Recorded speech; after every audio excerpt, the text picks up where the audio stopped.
हरियापुर गांव समंदर के किनारे बसा हुआ था। उसी गांव में केशव नाम का एक मछुआरा रहा करता था। एक सुबह जब केशव जाल लेकर मछलियां पकड़ने जाने ही वाला था, तभी उसकी 5 वर्ष की पुत्री आरती बुरी तरह से फूट फूट कर रोने लगी। अरे अरे अरे अरे, रो मत बेटा, रो मत। मैं मछलियां पकड़कर कुछ देर बाद आऊंगा। तब तक मैं तुम्हें पड़ोस की अर्चना ताई के घर छोड़ देता हूँ, ठीक है ना बेटा? चलो।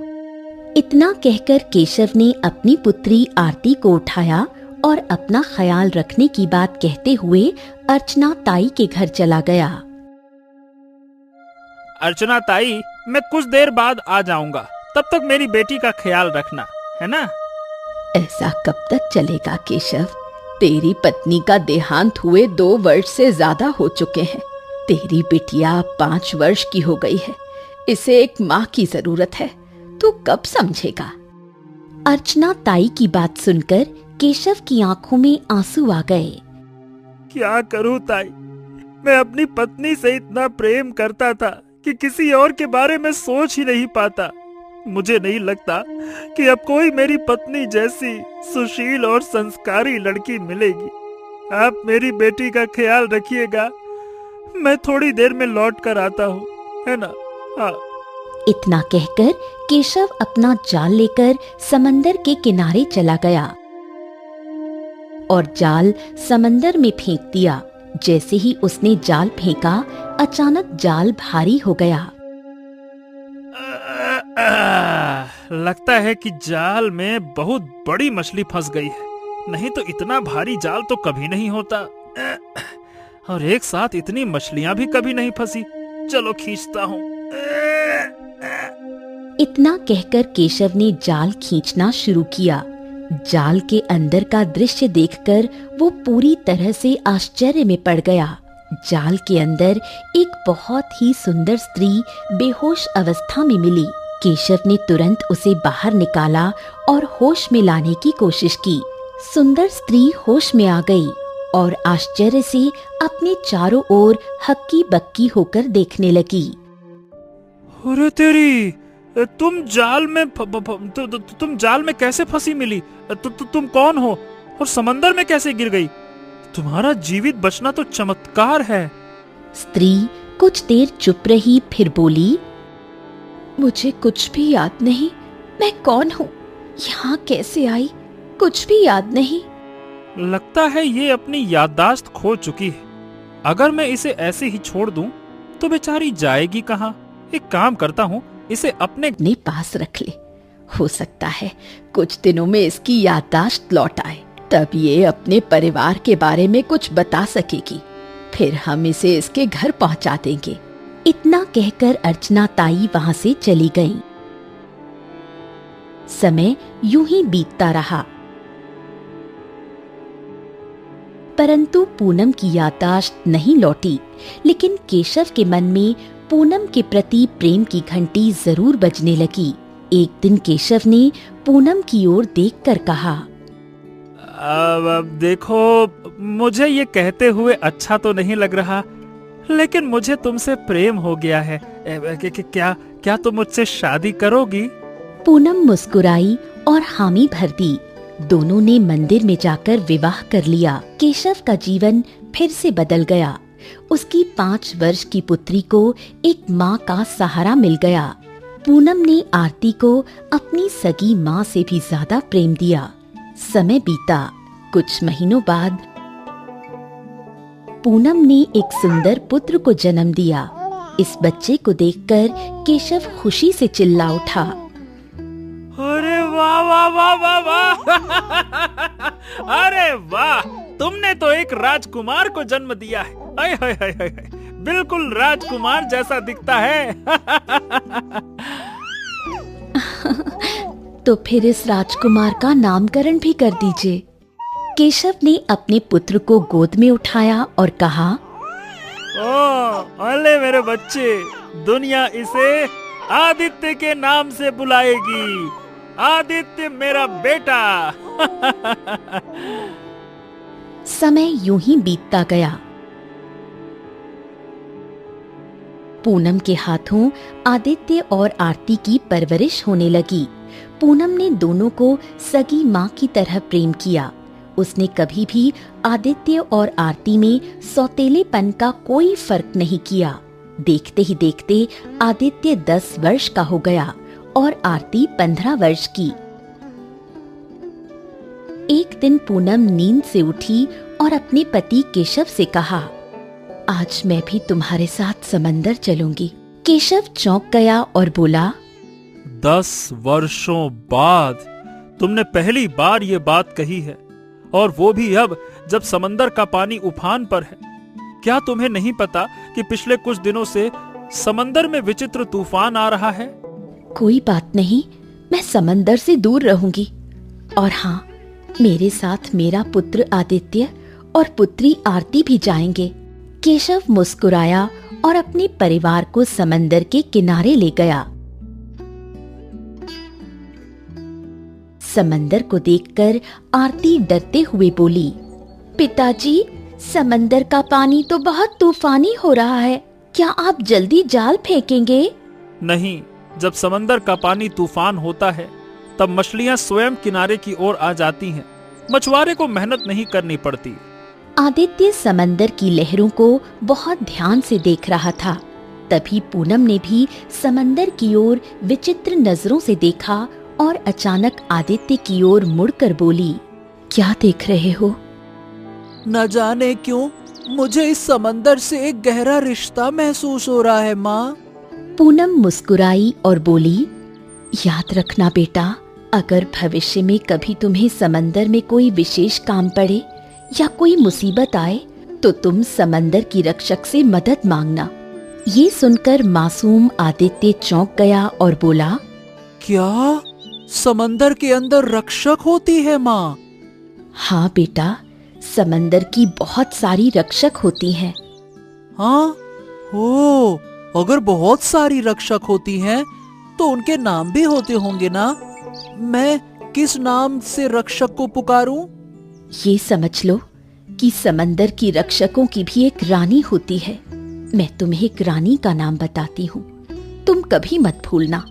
अगर कभी समंदर में कोई मुसीबत आए या कोई विशेष कार्य आ पड़े तो तुम समंदर के सामने ये कहना, समंदर की रक्षकों की रानी पूनम, मेरी मदद करो। तुम जैसे ही ये वाक्य कहोगे, समंदर की रक्षक तुम्हारी मदद करने जरूर आएगी। ये सुनकर आदित्य हंसने लगा और बोला, अरे माँ, आप मुझसे मजाक कर रही हो ना? ये नाम तो आपका है। पूनम भी हंसने लगी। कुछ देर बाद केशव, पूनम, आरती और आदित्य घर लौट आए। अगली सुबह जब केशव की आंख खुली तो उसने देखा कि पूनम घर पर नहीं थी। पूनम को लापता देखकर सभी घबरा गए। केशव तुरंत अर्चना ताई के घर दौड़ता हुआ गया। अर्चना ताई, पूनम आई है क्या यहाँ पे?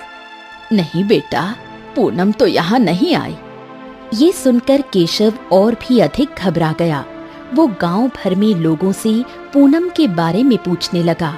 कुछ ही देर बाद गांव का एक दूसरा मछुआरा केशव से टकरा गया और बोला, क्या हुआ केशव, तू इतना परेशान क्यों दिख रहा है? क्या बात है? अरे क्या बताऊं, जब मैं सुबह उठा तो मेरी पत्नी घर पर नहीं थी। बच्चों के साथ सोई थी, लेकिन अब कहीं नहीं है। पूरा गांव छान मारा, पर न जाने वो कहाँ चली गई, कुछ समझ में नहीं आ रहा। मुझे याद है, कल रात मैंने तुम्हारी पत्नी को समंदर की ओर जाते हुए देखा था। हाँ, मैंने उसे आवाज भी दी थी, पर शायद उसने मेरी आवाज अनसुनी कर दी या फिर सुनाई ही न दी हुई उसको। ये भी हो सकता है। ये सुनकर केशव का चेहरा पीला पड़ गया। वो दौड़ता हुआ समंदर के किनारे गया और लहरों को निहारता रहा। उसे ऐसा लगने लगा जैसे पूनम अब कभी वापस नहीं आएगी। पूनम के अचानक चले जाने के बाद आदित्य बुरी तरह टूट गया। आरती भी अपनी माँ को बहुत याद करने लगी और इसी तरह समय बीतता गया। देखते ही देखते 10 वर्ष और बीत गए। आदित्य अब 20 वर्ष का एक सुंदर नौजवान बन गया और आरती 25 वर्ष की हो गई। बचपन से ही माँ की गुमशुदगी ने आदित्य को गंभीर बना दिया था। वो लोगों से बहुत कम बात करता और केवल अपने काम से काम रखता। एक दिन आदित्य समंदर से घर लौट रहा था कि तभी उसे उसके गांव का मुखिया मिल गया। आदित्य, हाँ, अच्छा हुआ कि तू यही मिल गया। मैं तो तुझे ही ढूंढता हुआ आ रहा था। क्या बात है मुखिया जी? अरे क्या हुआ रे? तू कौन सी दुनिया में रहता है? तुझे कुछ खबर भी है कि नहीं है? आरती, अरे तेरी बहन अब 25 वर्ष की हो चुकी है।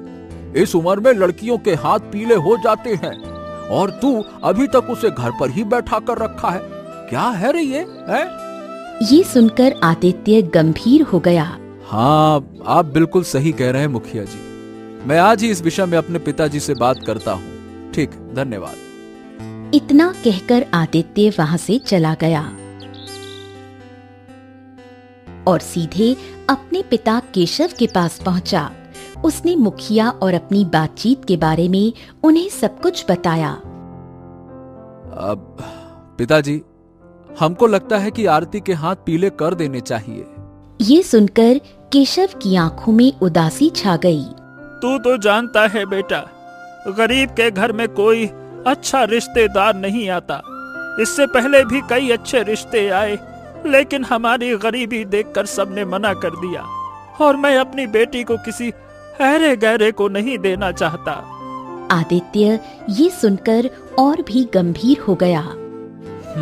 समझ गया पिताजी, आप क्या कहना चाह रहे हैं मैं अच्छे से समझ गया। हमें इस समय बहुत धन की आवश्यकता है ताकि हम अपनी बहन का विवाह अच्छे घर में कर सकें। लेकिन आप चिंता ना कीजिए, हम कुछ न कुछ जरूर करेंगे।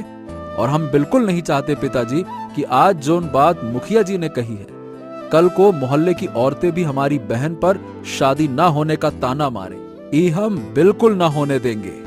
इतना कहकर आदित्य वहाँ से चला गया। उधर राज्य में राजा सूरज चिंतित अवस्था में टहल रहा था। तभी उसकी पत्नी रानी सुकन्या वहाँ आ गई। इस तरह टहलने से कुछ नहीं होगा, कुछ कीजिए, किसी अच्छे वैद्य को बुलाइए, लेकिन राजकुमार को ठीक कराइए। आखिर वो ही हमारा इकलौता पुत्र है, इस राज्य का उत्तराधिकारी है। राजा सूरज ने रानी की बात सुनकर राजकुमार वीर के कक्ष की ओर प्रस्थान किया, जहां वैद्य जी पहले से ही उपस्थित थे। ओहो, हमारी तो समझ में नहीं आ रहा कि हमारे पुत्र को ये हो क्या गया है। अरे वो जीवित होते हुए भी होश में क्यों नहीं आ रहा? आप इतने बड़े वैद्य हैं, कुछ करते क्यों नहीं हैं? राजवैद्य गंभीर स्वर में बोले, आपके पुत्र को एक अत्यंत दुर्लभ बीमारी हो गई है राजा जी, जो हजारों वर्षों में किसी किसी को होती है। इसका कोई सामान्य इलाज नहीं है, इसका बचना असंभव माना जाता है। ये सुनकर रानी सुकन्या बिलख उठी। नहीं, मेरे पुत्र को कुछ नहीं हो सकता। कुछ भी कीजिए राजवैद्य, लेकिन मेरे बेटे को जीवित रखिए। राजवैद्य ने गंभीरता से राजा और रानी की ओर देखा और बोले, ठीक है, एक उपाय है। हाँ, तो ठीक है, बताइए ना वो क्या उपाय है। चाहे वो संसार के किसी कोने में ही क्यों ना हो, मैं उसे ढूंढ कर ले आऊंगा। बताइए। उसके लिए आपको संसार के किसी एक कोने में नहीं, बल्कि समंदर के भीतर जाना होगा। समंदर के अंदर एक जलमणि होती है। अगर उस जलमणि का स्पर्श राजकुमार वीर के शरीर से किया जाए तो वो पूर्णतः स्वस्थ हो सकता है। लेकिन वो जलमणि तो कोई भी ला सकता है ना?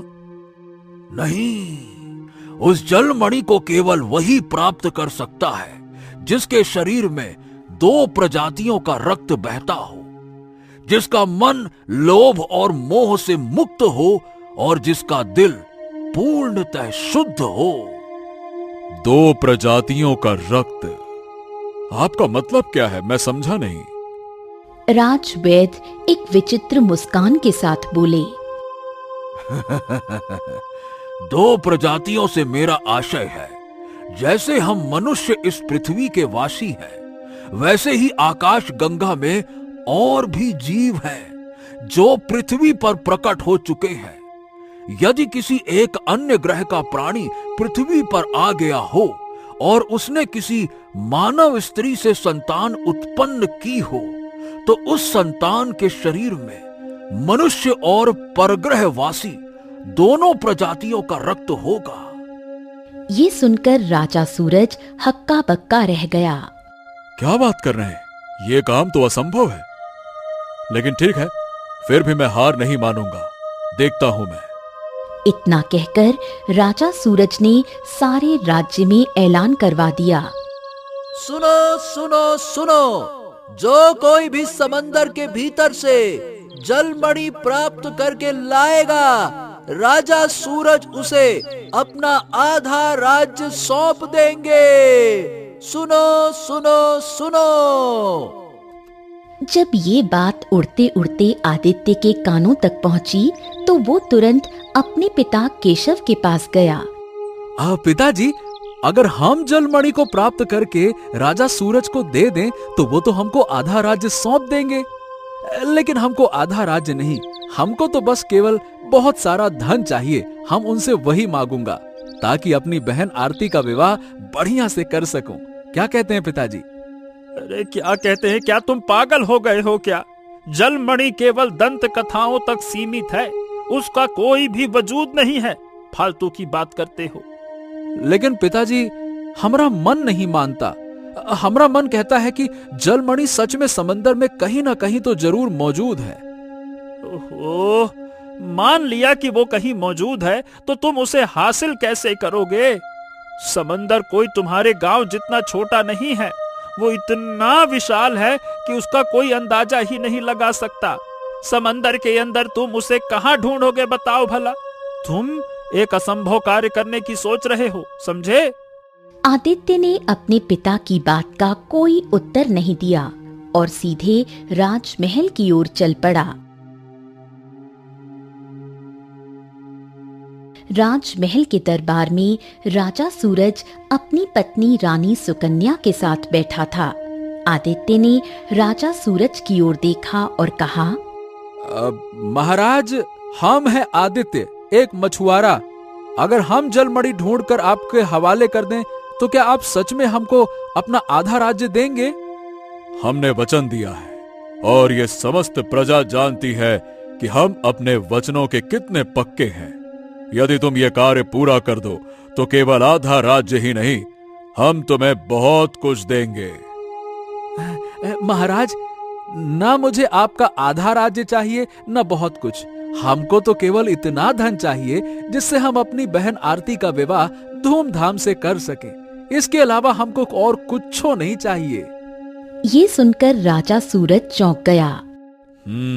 विश्वास नहीं होता कि आज भी संसार में तुम्हारे जैसे मनुष्य हैं, जो अपनी जान दांव पर लगाकर जलमणि को प्राप्त करना तो चाहते हैं, पर बदले में केवल थोड़ा सा धन मांगते हैं, वो भी जरूरत का। शाबाश, हमें मंजूर है, ठीक है। आदित्य ने सिर झुकाकर प्रणाम किया और महल से वापस अपने घर लौट आया। अगली सुबह वो एक विशाल नाव तैयार करने लगा। तभी वहां आरती और उसके पिता केशव आ पहुंचे। अरे तुम पागल हो गए हो क्या बेटा? वहां मत जाओ। पिताजी सही कह रहे हैं भैया, मैं नहीं चाहती कि आपको कुछ हो जाए। आप इतने बड़े समंदर में जलमणि को कहां ढूंढेंगे? आदित्य ने रहस्य से भरी दृष्टि से अपनी बहन आरती की ओर देखा। तुमको याद है आरती, जिस दिन माँ हमारे साथ आखिरी बार समंदर के किनारे आई थी, तो उन्होंने क्या कहा था? कि समंदर के अंदर बहुत सारी रक्षक रहती हैं। अगर कभी भी समंदर से कोई वस्तु चाहिए या कोई विपत्ति आए, तो रक्षक को पुकारो। रक्षकों की एक रानी भी होती है, वो जरूर हमारी मदद करेंगी आरती। हाँ। ये सुनकर आरती की आंखों में आंसू आ गए। हाँ, मुझे याद है, मैं तुम्हारे पास ही बैठी थी मैं सब सुन रही थी, लेकिन उस वक्त हम बच्चे थे। हो सकता है माँ ने सिर्फ हमें बहलाने के लिए ये कहानी सुनाई हो। आदित्य की आंखें भी भर आईं। आरती और केशव ने आदित्य को बहुत रोका, लेकिन आदित्य नहीं माना। अंततः वो अपनी नाव में बैठा और समंदर की ओर निकल पड़ा। कुछ ही देर में समंदर में तेज तूफान आ गया और आदित्य की नाव हवा की रफ्तार से बहती हुई एक अनजान दिशा की ओर ले जाई गई। आदित्य जब समंदर के बीचों बीच फंस गया, तभी समंदर में एक गोल घेरा बना और एक भयानक तूफान उठा। हवा का दबाव इतना तेज था कि आदित्य अपने आप को संभाल नहीं पाया और सीधा उस गोल घेरे के भीतर समा गया। कुछ देर बाद जब आदित्य की आंख खुली तो उसने स्वयं को एक बहुत ही सुंदर जंगल में पाया। आदित्य चौंक कर उठ बैठा। हाँ, ये कैसे हो सकता है? मैं तो समंदर में डूब गया था, फिर हम यहाँ कैसे पहुंच गए? हाँ। वो इधर उधर देखने लगा। तभी उसके कानों में एक आवाज गूंजी। कौन हो तुम? आदित्य जैसे ही पीछे पलटा, एक विचित्र दृष्टि वाला साधु उसे घूर रहा था। साधु उसके करीब आ पहुंचा। मैं तुमसे पूछ रहा हूँ, कौन हो तुम? मेरा नाम आदित्य है। तुम यहाँ कैसे आए? मैं समंदर के बीच में था। अचानक तूफान आया और तेज हवा का झोंका हमसे टकराया। समंदर में एक गोल घेरा प्रकट हुआ और हम उसमें गिर गए। फिर हमको कुछ होश ही नहीं रहा। जब हमारी आंख खुली तो हमने स्वयं को इस जंगल में पाया। ये सुनकर साधु गंभीर हो गया। असंभव! क्या तुम्हें अंदाजा है कि जहां की तुम बात कर रहे हो वहां तो कोई भी मानव पहुंच ही नहीं सकता, और अगर पहुंच भी जाए तो गोल घेरे के भीतर जाकर उसका बचना असंभव है। इतना कहकर साधु ने आदित्य का हाथ पकड़ लिया। अगले ही पल साधु की आंखें विचित्र रूप से चमक उठीं। अब समझा। तुम्हारे अंदर दो प्रजातियों का रक्त बह रहा है। तुम कोई साधारण मनुष्य नहीं हो। अब देखिए, हम नहीं जानते कि हम साधारण हूं या फिर नहीं, या हमारे अंदर किन किन प्रजातियों का रक्त है। हम तो केवल जलमणि की खोज में समंदर में निकले थे। ये सुनकर साधु चौंक पड़ा। जलमणि? क्या तुम जानते हो कि जिस जलमणि की खोज में तुम निकले हो वो वर्षों से एक दैत्य के कब्जे में है। वही दैत्य जो जलमणि को स्पर्श कर बैठा था वो शापित हो गया। वो किसी भी कीमत पर तुम्हें जलमणि तक नहीं पहुंचने देगा। ठीक है, लेकिन हमको परवाह नहीं है। हम केवल इतना जानते हैं कि हमको जलमणि हासिल करना है और वो हम जरूर करेंगे, और इसमें समंदर की रक्षक मेरी सहायता करेंगी। हाँ। ये सुनकर साधु और भी ज्यादा चौंक गया। तुम ये बात कैसे जानते हो कि समंदर के अंदर रक्षक होती है? आदित्य ने साधु की बात का कोई उत्तर नहीं दिया और तेज कदमों से जंगल की ओर बढ़ने लगा और चारों ओर देखने लगा। लेकिन इस समंदर तो हमको कहीं दूर दूर तक दिखाई नहीं दे रहा। तभी साधु की आवाज उसके कानों में गूंजी। ये समंदर की ही एक दुनिया है। तो जिस गोल घेरे में गिरा था वो गोल घेरा नहीं बल्कि एक द्वार था जो तुझे समंदर की दूसरी दुनिया में ले आया। समझ ले कि तू अभी भी समंदर के अंदर है, पर ये समंदर तेरी पृथ्वी की तरह नहीं दिखता। आदित्य सब समझ गया। उसे अपनी माँ की बात याद आ गई। उसने आंखें बंद की और धीरे से बोला, हे समंदर की रक्षकों की रानी पूनम, मुझे तुम्हारी मदद की आवश्यकता है। आदित्य के शब्दों के समाप्त होते ही एक मधुर स्त्री स्वर उसके कानों में गूंजा। रक्षकों की रानी तुम्हारी सहायता के लिए उपस्थित है। लेकिन तुम हमको दिखाई नहीं दे रही। कुछ देर बाद मैं तुम्हें दिखाई दूंगी। कहो, क्या चाहते हो? मैं जलमणि प्राप्त करना चाहता हूँ। जलमणि को प्राप्त करना आसान नहीं है। वो एक दैत्य के कब्जे में है। अगर तुम उसे मना सको तभी जलमणि तुम्हारी होगी। लेकिन याद रखो, तुम जलमणि को पृथ्वी पर नहीं ले जा सकोगे, क्योंकि वो समंदर की अमानत है। मुझे जलमणि का कोई लालच नहीं है। मैं तो केवल अपनी पृथ्वी के राजकुमार वीर को विचित्र बीमारी से बचाना चाहता हूँ। उसकी बीमारी के ठीक होने के बाद मैं जलमणि स्वयं समंदर को सौंप दूंगा। हाँ। तभी वहां एक गोल द्वार प्रकट हो गया। आदित्य के कानों में एक रहस्यमयी आवाज गूंजी। इस द्वार के भीतर प्रवेश कर जाओ, तुम जलमणि के स्थान के पास पहुंच जाओगे। आदित्य ने बिना डरे उस गोल द्वार के भीतर प्रवेश किया। अगले ही पल उसने स्वयं को एक रहस्यमयी गुफा में पाया। उस गुफा के केंद्र में एक सुंदर मणि तेजी से चमक रही थी। अचानक काला धुआं चारों ओर फैलने लगा और उसी धुएं से एक भयानक राक्षस आकार लेने लगा। राक्षस ने आदित्य की ओर घूरते हुए कहा, यहाँ क्यों आया है? मैं इस जलमणि को लेने आया हूँ। मूर्ख, इस जलमणि की वजह से ही मेरी ये हालत हुई है। तू भी मेरी तरह बनना चाहता है क्या? अगर तू इस जलमणि को छुएगा तो तू भी श्रापित होकर दैत्य बन जाएगा। ठीक है, जो होगा देखा जाएगा। मैं हर चीज के लिए तैयार हूँ। ये सुनकर दैत्य और अधिक क्रोधित हो गया। नहीं, नहीं, नहीं, नहीं, नहीं, मैं इस जलमणि को तुझे हासिल नहीं करने दूंगा।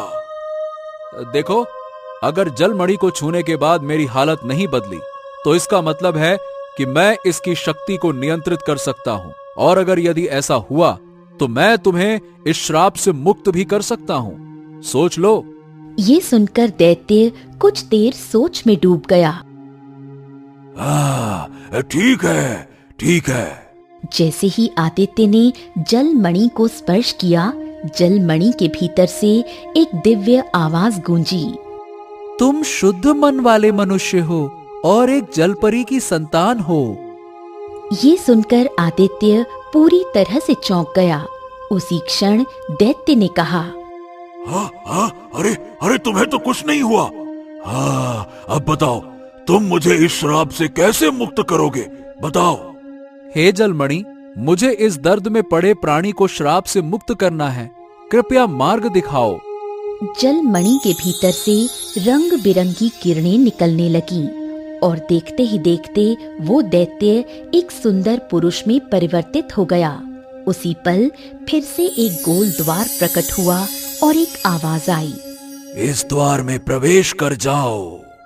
आदित्य उस सुंदर पुरुष के साथ गोल द्वार में प्रवेश कर गया। अगले ही पल उन दोनों ने स्वयं को उसी जंगल में पाया। उस सुंदर पुरुष को देखकर साधु भागते हुए आ पहुंचा। मेरे पुत्र, आखिरकार तू श्राप से मुक्त हो ही गया। ये सुनकर आदित्य और भी चौंक गया। क्या? ये आपका पुत्र है? ये श्रापित कैसे हुआ? तभी रंग बिरंगी किरणों के बीच से समंदर की रक्षकों की रानी पूनम प्रकट हो गई। उसे देखकर आदित्य पूरी तरह स्तब्ध रह गया, क्योंकि वो और कोई नहीं बल्कि उसकी माँ थी। आदित्य की आंखों में आंसू आ गए।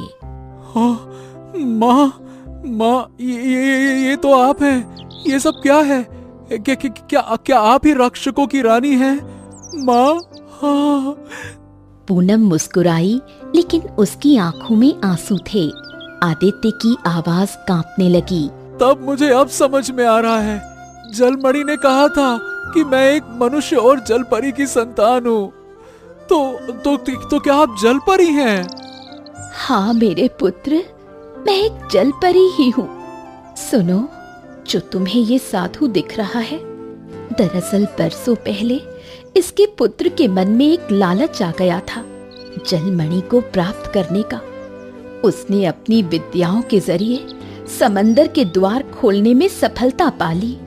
वो हमारी दुनिया तक पहुंच गया, मगर ये नहीं जानता था कि जो भी बुरी नीयत से जलमणि को छुएगा वो शापित हो जाएगा, क्योंकि मैं इस समंदर की रक्षकों की रानी हूँ, यानी कि जल परियों की रानी। ये जलमणि मेरे पास थी। इसने बड़ी ही चतुराई से इस जलमणि को मुझसे चुरा लिया और शापित होकर सदा के लिए गुफा में बंद हो गया। इतना बोलकर पूनम की आंखें भर आईं। जलमणि की मैं हिफाजत नहीं कर सकी। समंदर के देवता ने मुझ पर क्रोधित होकर मुझे कुछ समय के लिए पृथ्वी पर फेंक दिया और मेरी याददाश्त मिटा दी। जब मैं तुम्हारे पिता से मिली उस समय मैं मनुष्य रूप में थी और मुझे अपने नाम के सिवा कुछ याद नहीं था। फिर एक रात मुझे एक सपना आया। सपने में समंदर के देवता ने मुझसे कहा कि मेरी सजा पूरी हो चुकी है, अब मुझे समंदर में लौटना होगा, क्योंकि मैं समंदर की जल परियों की रानी हूँ। इसीलिए मैंने तुमसे कहा था कि अगर तुम्हें समंदर में कोई काम पड़े तो जल परियों की रक्षक पूनम को आवाज देना, क्योंकि समंदर के देवता ने मुझसे कहा था। मैंने जलमणि को खो दिया, ये एक भूल थी, लेकिन मेरा पुत्र जो कि मनुष्य और जल परी की संतान है, वो जलमणि को फिर से प्राप्त करेगा और शापित आत्मा को भी मुक्त करेगा। ये सब सुनकर आदित्य की आंखें भीग गईं। साधु और उसका पुत्र सिर झुकाकर जल परियों की रानी से क्षमा मांगने लगे। अपनी आंखें बंद करो। सभी ने आंखें बंद कर लीं। अगले ही पल उन सभी ने अपने आप को समंदर के किनारे खड़ा पाया। वहां केशव और आरती पहले से ही मौजूद थे। अपनी माँ को देखकर आरती फूट फूट कर रोने लगी और दौड़ते हुए पूनम से लिपट गई। आदित्य ने आरती को सारी सच्चाई बताई। केशव स्तब्ध रह गया। मुझे क्षमा कर दो। जब मैंने तुमसे विवाह किया था तब मुझे कुछ याद नहीं था। मैं एक साधारण स्त्री बनकर तुम्हारे साथ रही, पर अब हम साथ नहीं रह सकते। ये संभव नहीं है। लेकिन तुम अपने बच्चों से मिलने के लिए आ सकती हो। हाँ, अब आ सकती हूँ।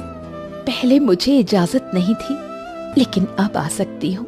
इतना बोलकर पूनम आदित्य से बोली, जाओ पुत्र, जलमणि लेकर आओ और राजकुमार वीर को स्वस्थ कर दो। आदित्य तुरंत राजमहल की ओर दौड़ा। उसने जलमणि राजवैद्य को सौंपी। राजवैद्य ने उसे श्रद्धा से देखा और जैसे ही जलमणि को राजकुमार के शरीर से स्पर्श कराया, राजकुमार वीर होश में आ गया। राजा सूरज ने आदित्य को बहुत सारा धन देना चाहा। आदित्य ने मना किया, मगर नहीं नहीं नहीं नहीं, तुम्हें यह धन लेना ही होगा। लो। आदित्य वो सारा धन लेकर अपने घर लौटा। वहाँ उसकी माँ पूनम बैठी थी। आदित्य ने जलमणि पूनम के हाथों सौंप दी। मेरे जाने का समय आ गया है, लेकिन अब मैं अपने बच्चों से मिलने आती रहूंगी। इतना कहकर पूनम रंग बिरंगी किरणों में समा गई और समंदर में विलीन हो गई। इस तरह एक मछुआरे का बेटा, जिसे दुनिया ने केवल एक गरीब समझा, उसने समंदर की रानी को खोजा, एक शापित आत्मा को मुक्त किया, राजकुमार की जान बचाई और अपनी बहन के लिए सम्मान और धन दोनों अर्जित किए।